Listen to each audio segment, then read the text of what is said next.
조금 전에 저희 도지구쇼 시작한 그 순간에 문무일 신임 검찰총장이 출근을 했습니다. 기자들이 다 달려들었겠죠. 1시의 의미에 대해서 물었겠죠. 그런데 정말 독특한 한마디 대답만을 남기고 유유히 사라졌습니다. 들어보시죠.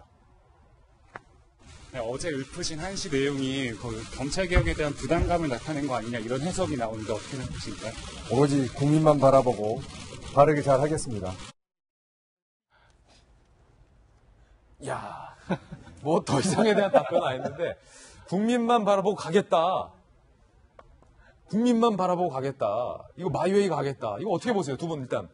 자신 있게 말씀하시는 거 보니까 저 답변도 밤새 고민해서 준비하셨던 그러니까 어제 일단 대통령이잖아요. 아무리 격식 하게 뭐 이렇게 편하게 하는 대통령이라도 평생을 공직 생활을 했던 검사 출신의 검찰총장이 대통령 앞에서 덕담으로 1시를 제가 드립니다.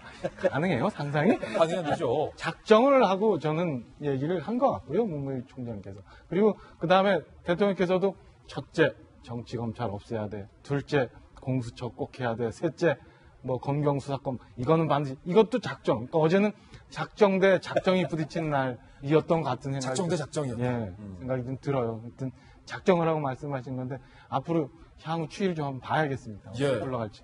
지금 상당히 뭐랄까요.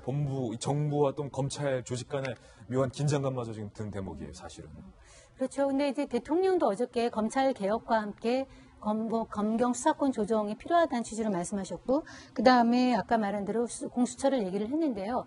이게 말한 대로 검찰 개혁은 필요합니다. 전 국민이 바라고 있어요. 그런데 지금 현재 검찰총장의 일은 검찰 개혁을 맡으라는 것보다는 검찰을 검찰답게 이제 만드는 거거든요. 수사 잘하고 검찰과 거리 두고 그 다음에 개혁 과제. 그러니까 지금 현재의 검찰을 잘 추스리고 나가는 거와 그다음에 미래의 과제를 같이 하는 건데 지금 우리 어떻게 문 대통령이 검찰총장한테 검찰 개혁을 이제 주로 주문을 하셨지만 그 못지않게 경찰이나 권력이나 국회나 권력이 검찰을 흔들지 않도록 하는 것도 정말 중요합니다. 그러니까 지금 어저께 문무일 검찰총장에 대한 발언에서 청와대가 진화를 나서는데요. 사실은 진화를 할 필요도 없어요. 그냥 검찰은 그 검찰 나름대로 둬야지 검찰을 가지고서 회의에 오라 이렇게 조금이라도 어떻게 하는 것 자체가 과거에 정치 검찰의 그거를 도로 부활하는 것이기 때문에 검찰은 검찰대로 그냥 놔두고 얘기가 안 나오게 하는 것이 지금 검찰을 도와주는 거다. 그렇게 지금 검찰 개혁을 하는 데는 검찰뿐만 아니라 청와대, 권력의 의지도 정말 필요하다. 이런 말씀을 드리고 싶네요. 네. 이 검경 수사권 조정과 관련해가지고 굉장히 오랫동안 준비를 해왔어요. 사실은 경찰대를 설립한 이유 자체가 거의 검찰과 맞먹는 정도의 그런 인재를 잘 양성을 해서 경찰에게도 수사권을 독립해도 별 문제가 일어나지 않도록 충분히 준비를 하겠다라는 정치권의 의사가 담겨져 있었던 거거든요. 그리고 실제로 경찰대에 굉장히 우수한 인재들이 많이 가 있고 경찰도 이제 점점 더 체질 개선이 되어 가고 있는 그런 상황입니다.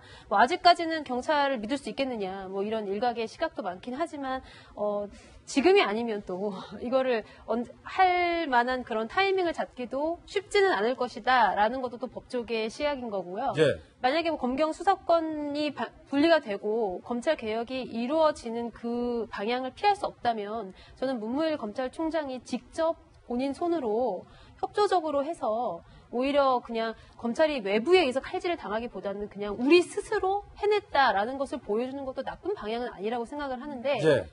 저런 한시를 읽으면서 약간 청와대와 이제 삐걱거리는 모습을 보이는 것이 이제 어떤 의도에서인지는 잘 모르겠지만 제가 볼 때는 약간 그렇게 바람직한 상황은 아닌 것으로 보입니다. 다양한 얘기들이 나오고 있는데 김현 박사님 이런 얘기 생각을 좀 해봤어요. 단순히 반기다, 항의다 이런 차원에서만 볼 것이 아니라 검찰 개혁 필요하죠. 전 국민도 아마 이 검찰 개혁에 대한 공감대를 아마 갖고 있을 겁니다. 문재인 대통령이 검찰 개혁 하겠다. 저도 필요하다고 봅니다. 그런데 조국 수석이 그거 기억나세요? 네. 처음에 딱 일성으로 했던 말이 검찰 개혁하겠다라고 말하면서 그럼 검찰 개혁 어떤 겁니까?